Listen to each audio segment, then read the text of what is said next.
Hello and welcome to Lynchburg Live. I'm your host, Linda Smith. The Point of Honor 5K race and the Youth Mini Mile race will be held on Saturday, April 7th. My guest tonight is race organizer Kevin Shroyer. Kevin will be telling us about the race and his very personal reason for organizing it. Kevin, welcome to Lynchburg Live. Thank you for having me, Linda. Just delighted to have you. Could you please, as we're starting off, tell us a little bit about the Point of Honor 5K?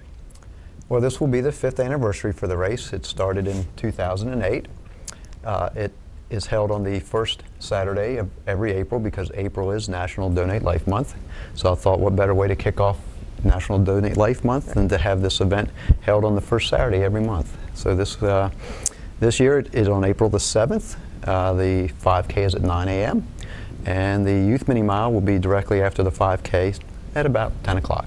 Now, does that start, the Youth Mini Mile, does that start from Point of Honor as well? No, neither of the races begin or end at Point of Honor. They actually begin and end in the area of 9th and Jefferson Streets. I call it Point of Honor because the Point of Honor mansion is kind of like the highlight of the race course. Okay. There are 2 hill climbs involved on the 5K, which causes the runners to climb to the Point of Honor, and then they pass by the front gate of the Point of Honor. They do that on the way out, and then once they get to the turnaround point and come back, they have to do it again. So the Point of Honor is kind of the focal point of the race, so to speak, once they climb up the hill 2 times. You know, in doing research for this show, I knew that there was a reason for calling it that, but I had forgotten what it was. Well, there's that reason, and then there's a little bit of a different reason that most people might not be aware of. But when I was thinking about putting a race together here in Lynchburg for the benefit of organ donation and Donate Life, because I had been traveling around the country, primarily up and down the East Coast, running races, marathons, half marathons, whatever, and I've been promoting the cause of organ donation in my runs, because some of the runs, and we'll get into this in a bit, were with my daughter's lung recipient, Len Geiger. I thought we ought to do something right here. I should do something right here in my hometown, in Corinne's hometown. So I used to run, I still do, run quite frequently on the Blackwater Creek Trail, up and down the Point of Honor Hill, out Purcell's Isle, all over the place, and I decided, wow, this would make a pretty nice little race course, you know, a 5K. So I thought, you know, Point of Honor 5K is a logical name to call the race, but then I thought, but there's another reason. I thought Point of Honor, it just rang with me, because the honor, the point of the race is to honor organ donors, organ recipients, people that have made the decision to be organ donors. So there is a little bit of a double meaning behind Point of Honor. Thankfully, that's the name of the museum. That's great. But it also means something a little bit different to me too, because it is my way. I'm making a point of honoring people involved with organ donation. That's great. So as the race director and organizer, you've already told me, but would you please tell our audience your very personal reason for organizing this race and getting involved to the degree that you are? Well, as I mentioned, I had a daughter, Corinne. She died at age 14 in 2002, very suddenly, tragically. As a result of her death, we made the decision, when I say we, my wife and I, we made the decision to donate her organs. It was not something that I had spoken to Corinne about. I guess as a parent you don't really think about having that kind of conversation with your child, although I guess we should, but you don't really think of, or you don't want to think about having to have that conversation. And so we donated her organs as well as her corneas and skin and tissue and so forth. And she saved 5 people's lives as a result of those organ donations, and she gave sight to a blind man, and countless other people were assisted through the donation of her tissues and so forth. I met, about 1.5 years later, I met the gentleman, Len Geiger, that received both of Corinne's lungs. And in that meeting, it was obvious that he'd come from an athletic background. He was a triathlete, runner, cyclist, before he became very ill with the disease that almost claimed his life, which was alpha-1. It's a genetic lung disease, and that's what caused him to have the organ, the lung transplant. Is he local? He lives in Jacksonville, Florida. Oh, okay. No, in fact, when he got the transplant back, it was May 2002. He was living in Georgia at that time. So it's basically whoever is next on the list, and I guess that can get to the hospital quickly enough in order to get the transplant. And as fate would have it, his name was the next one on the list. So it doesn't necessarily just go to a local person. So they got him on a plane and got him up to Charlottesville, where the transplant was done. Corinne passed away. It was a Sunday morning. She passed away May the 26th, 2002, a little bit before 9 o'clock, and he had received her lungs. By that evening, they were transplanted into him in Charlottesville. That's how quick that sort of thing can be done. You know, the thing that I admire so much about what you're doing is that you've taken probably the most negative situation in your life and turned it into not only a positive in a lot of different ways, but you've turned it into a life-saving positive for the people who received her organs. Mm-hmm. And my brother is a heart transplant recipient, so I know what it's like. Well, shortly after her death, of course, we were dealing with all those sorts of things that all parents have to deal with when faced with that type of a situation. You're going through tremendous grief, sadness, trying to understand why, asking why, as if it's somehow better that it happens to somebody else rather than you, and all those sorts of things. And you know, when I lost Corinne, when my wife and I lost Corinne, everybody that knows the type of relationship I had with Corinne knows that she was my best friend. We did a tremendous amount of things together. She was a lot of fun to be with. She was an athlete. I'm a Civil War history buff.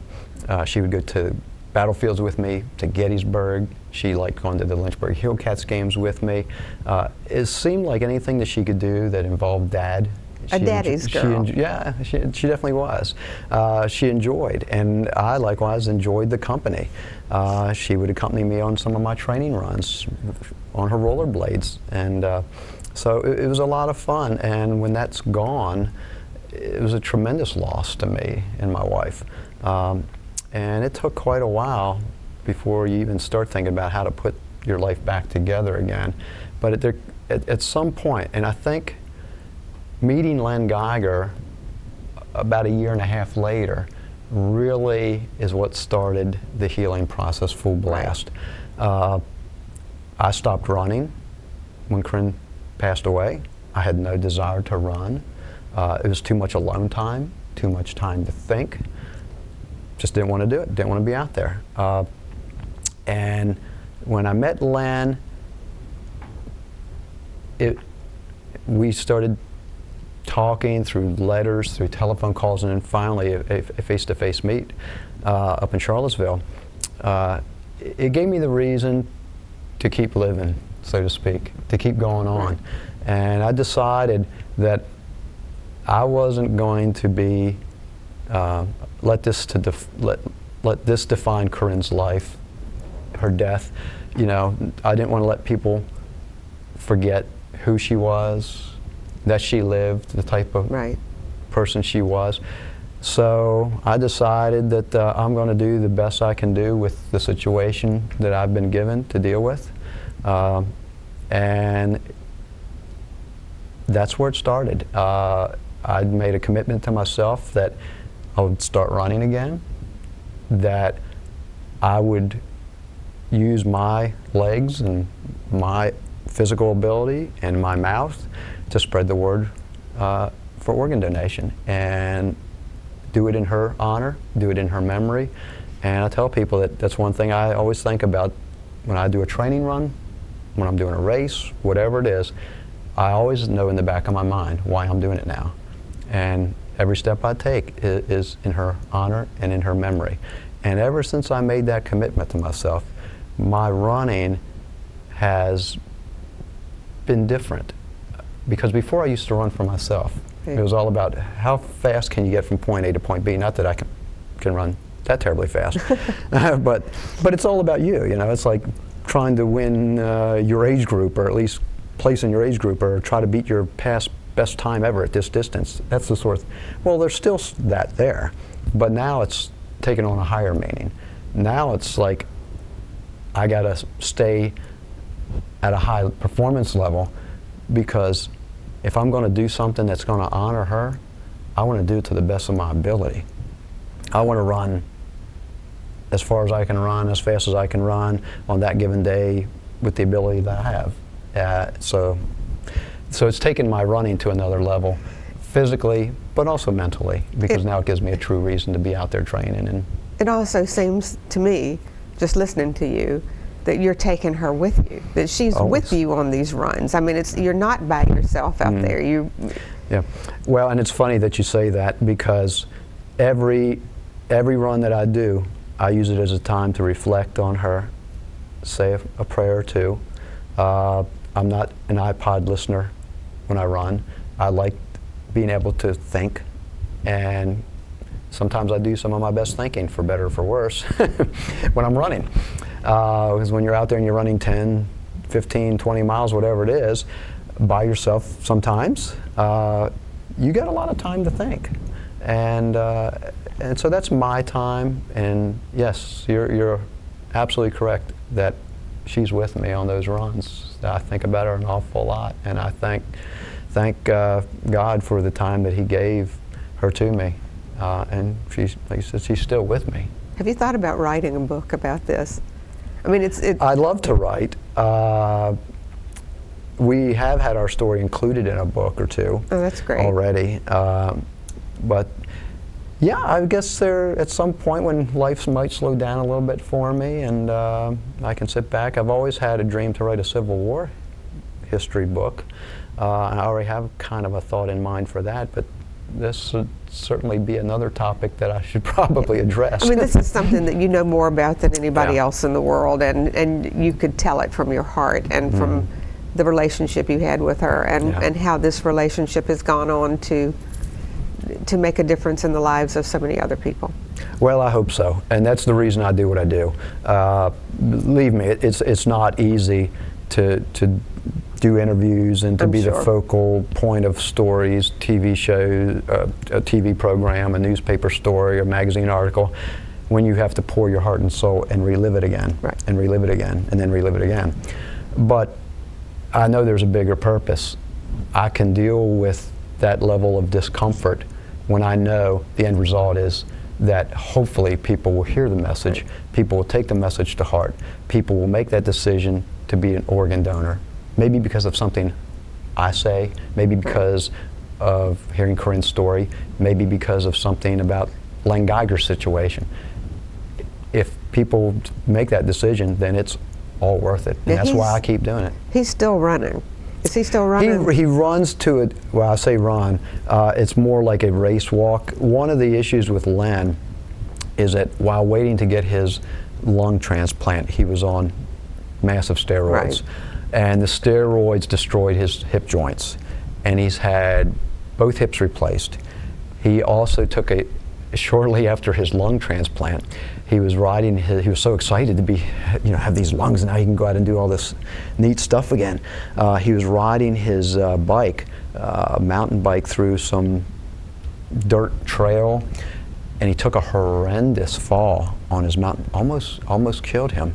His lung collapsed. He had he was injured very severely as a result of this bicycle accident, and really messed up one of his legs. Well, he has a metal rod in his leg, in addition to his hips. So, make a long story short, all those things taken into consideration, he's not able to run as in terms of like the way we picture someone running. He can do a kind of a fast walk, and that still hurts. I'm sure. A lot. So his running days, racing days, pretty much are behind him now, very unfortunately, because I really enjoyed our times together. And we still get together from time to time, but no more marathons for us, no more half marathons. Maybe a 5K or so. I mean, I'll leave it up to him. Whatever he feels like he's capable of, and he knows that's the deal, I will be happy to be right there by his side, just like I always have been. Yeah, he's got some physical issues that's keeping him from doing the sorts of things he would love to be doing. So your history as a runner, before this happened to Corinne, that's the thing that pointed you in the direction to do a fundraiser as a running fundraiser. I think that's great. Now, you mentioned that you had gotten a lot of press and you've been in magazines and stuff, television before, because of the race and what it means where Corinne's concerned. Yes. You want to tell us anything about any of those interviews? We were the focus of a story not too long ago, I want to say about 2 years ago now, on HBO. Real Sports did a segment on us. We have been on ABC World News Tonight. We've been on CNN. We've been in Sports Illustrated. We've been in Runner's World. We've been in Blue Ridge Outdoors magazine. We've been on just about every major network TV show there is. Other TV shows, pick up other people's stories and cover them. Same with newspapers. Our story has been in probably just about every newspaper at one point or another in the country and even in some foreign countries.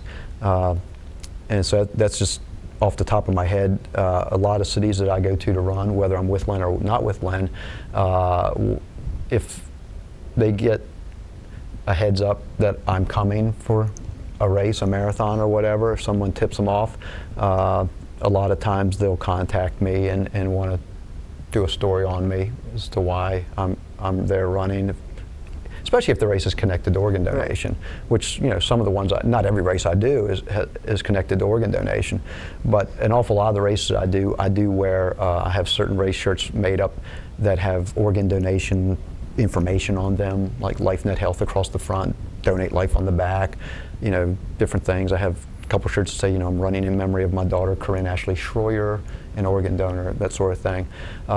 So I do wear organ-related apparel.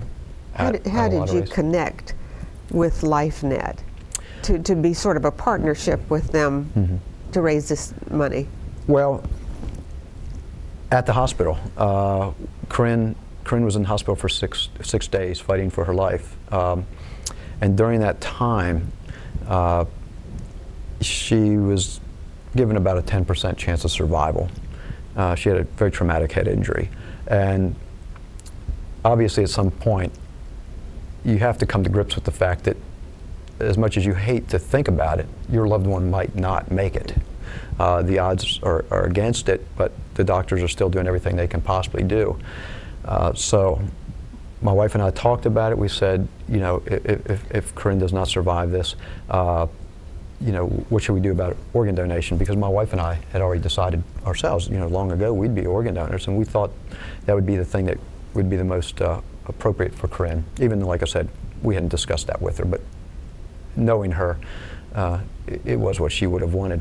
So we approached the hospital personnel. Good. I mean, you approached them. We approached them. We initiated the contact. We opened up that line of communication. That's great. And I believe it was like one of the main nurses we were working with there. We said, who do we have to talk about, or who do we have to talk to about this? This is what we want to do if it comes to that. And they are the ones then that put us in touch with the LifeNet Health folks that were working out of Lynchburg General at the time. Most people in that situation really don't have the presence of mind at that time to even think like you were thinking, and I think that's a very special. Well, I guess I was, again, just trying to think of what is the most positive thing that we can try to do in the most negative situation we've ever had to face in our life. My wife and I both have a tremendous faith and belief system, and you can either sit there and feel sorry for yourself, which, believe me, we did to a degree. But on the other hand, it's like, okay, how can we make this better somehow? And in that situation, organ donation seemed to be the most logical way at that moment in time. And I will tell you and tell the audience this: in that situation, it was by far the best possible decision we could have ever made as parents. absolutely, it has done so much to bring something good out of something horrible. Right. I mean, I just think that that's. Yeah.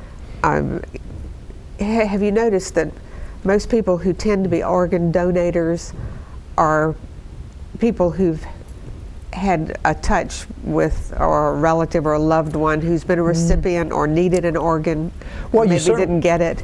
Well, you certainly have that percentage of people that do it for that reason. Now, in our case, no one in our family has had any dealings with organ donation whatsoever. We have no one in the family that's received or. Right. So from our standpoint, it didn't come from there.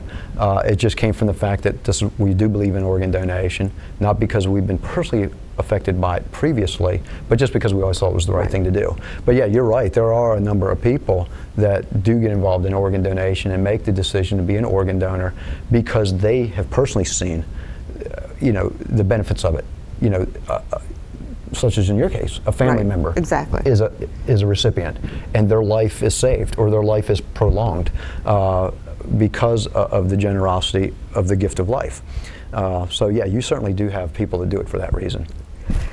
How many people do you have on the average who come and participate in the Point of Honor 5K? Well, it has grown every single year. It started out with a little over 200 in 2008, and it has doubled that number now.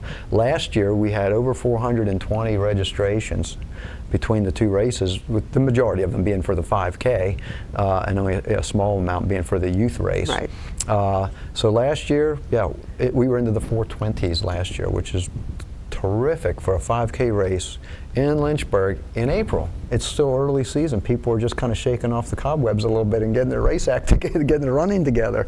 So if I have that same number or approximately 400, 450, I'll be quite pleased with that. Is there pre-registration? Mm-hmm. It's going on right now. Great. Yeah. Is there a pre-registration fee? Sure, yeah.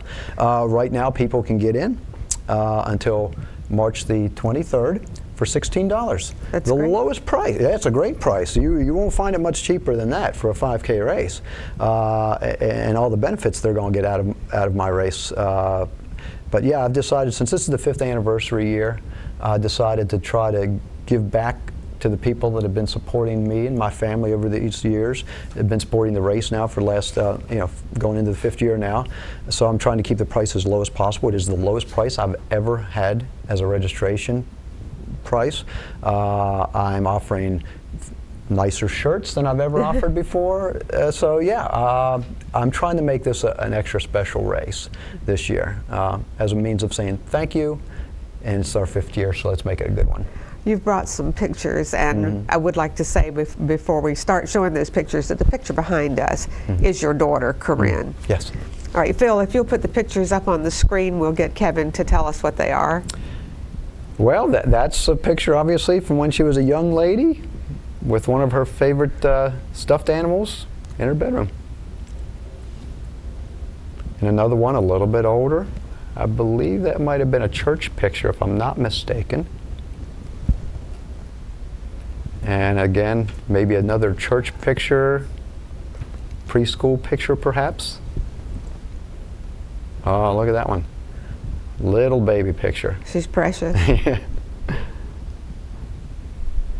And there she is. Look at those blue eyes. Yeah, that is her grandfather's hat. Who now he lives down here in Lynchburg. If you can see on the hat, you see it says York, Pennsylvania, International Family Restaurant, York, Pennsylvania. Well, that's where we're all originally from, my wife and I. And so yeah.